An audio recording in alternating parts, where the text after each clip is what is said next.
تو مومن صاحب یہ اب آپ کہہ رہے ہیں کہ فیلڈ ہی آپ کو نہیں مل رہی، ابھی لیول تو دور کی بات ہے، اب کل ایک فیصلہ بھی آنا ہے، اور ان کیس وہ فیصلہ اگر آپ کے خلاف آ جاتا ہے تو پھر آپ کا یہ جو کلیم ہے فیلڈ نہ ملنے والا، یہ تو پھر اور شدت پکڑ جائے گا، پھر بہت سارے شاید آپ کے لوگ ایسے ہوں جن کو آزاد حیثیت میں پھر الیکشن لڑنا پڑے، تو ابھی صورتحال کیسی بنتی اس وقت آپ دیکھ رہے ہیں آگے اپنے لیے؟ دیکھیں اس طرح ہے، یہ تو جب کل فیصلہ آئے گا تو اس کے بعد ہم دیکھیں گے کہ ہماری اسٹریٹجی کیا ہوتی ہے۔ دیکھیں ہماری اسٹریٹجی مختلف چیزوں کے لحاظ سے ہو سکتی ہے۔ اگر فی الحال ہم یہ کر رہے ہوں گے، ہم لوگوں نے اس وقت یہ کہا ہوا ہے کہ جتنے لوگ اپنے فائل کر سکتے ہیں، جو پی ٹی آئی کے ورکرز ہیں، جو پی ٹی آئی کے پوٹینشیل کینڈیڈیٹس ہیں، ان سب کو دو طریقے سے اپنے نامینیشنز فائل کرنے چاہیے۔ ایک نمبر 1 ایز این آزاد، تاکہ جسٹ ان کیس کہ اگر کوئی ان کو کسی وجہ سے ان کو روکا جا رہا ہے تو وہ تو آزاد ہو، لیکن ان کے ساتھ ایفیلیشن، ان کو وہ ایک خانہ ہوتا ہے، اس کے اندر وہ ضرور لکھیں کہ ہمارا یہاں پہ پاکستان تحریک انصاف کے ساتھ بھی ہمارا ایک تعلق ہے اور ابھی تک ٹکٹ نہیں ملا۔ اگر جب ٹکٹ نہ ملا تو ہم آزاد لڑیں گے، ٹکٹ مل گیا تو ہم ٹکٹ پہ لڑیں گے۔ تو ہمیں اس اسٹریٹجی کے لحاظ سے بھی چلنا پڑے گا، نمبر 1۔ نمبر 2، میں یہ سمجھتا ہوں کہ دیکھیں اس وقت اللہ تعالیٰ نے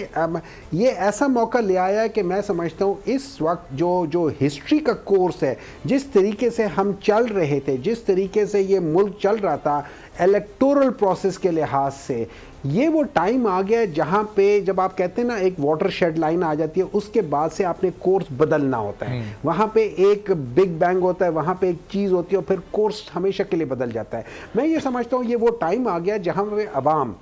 جو کہ 12.5 کروڑ ووٹر ہیں، میں یہ سمجھتا ہوں یہ ان کا ٹائم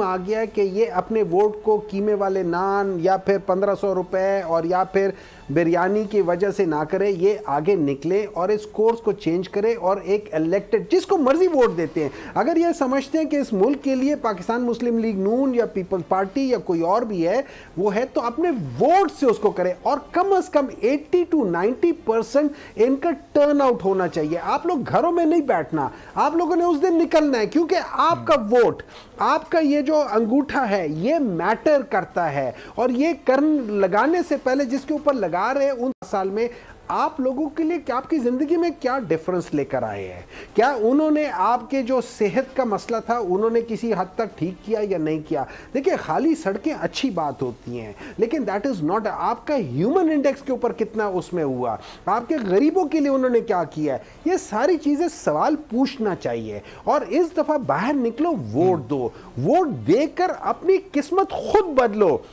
ورنہ آپ کی قسمت کوئی نہیں بدلے گا۔ اور یہ پہلی بار ہے کہ اس دفعہ یہ جو ہمارا ایک سسٹم ہوتا ہے کہ ہم لوگ سلیکٹ کرتے ہیں لوگوں کو، یا بند کمروں میں ڈیسیجنز ہو رہے ہوتے ہیں، یا ہم لوگ پلاننگ کہیں اور کر رہے ہوتے ہیں، خدارہ یہ آپ لوگ نکلو اور خود پلان کرو۔ اگر آپ کو سمجھ آتی ہے کہ ڈاکٹر ہمایوں برا آدمی ہے، مت ووٹ دو، لیکن نکل کے مجھے ڈسکارڈ کرو۔ گھر بیٹھے میں ڈسکارڈ نہیں ہوں گا کیونکہ میں پل آدمی ہوں، میرے پاس وہ لوگ ہوں گے، میں یقیناً یہ تجویز ظاہر ہے لوگوں تک جاری ہے، اور بڑی اچھی آپ یہ تجویز دے رہے ہیں لوگوں کو کہ لوگ کم از کم نکلیں اور ووٹ دیں، اور وہ کسی بھی سیاسی جماعت جس سے بھی ان کا مائنڈ میچ کرتا ہے، جس کو بھی وہ پاکستان کے مستقبل کے لیے بہتر سمجھتے ہیں اس کو ووٹ دیں۔ لیکن اقبال ظفر جھگڑا صاحب، آپ سے سوال میں نے کیا تھا کہ یہ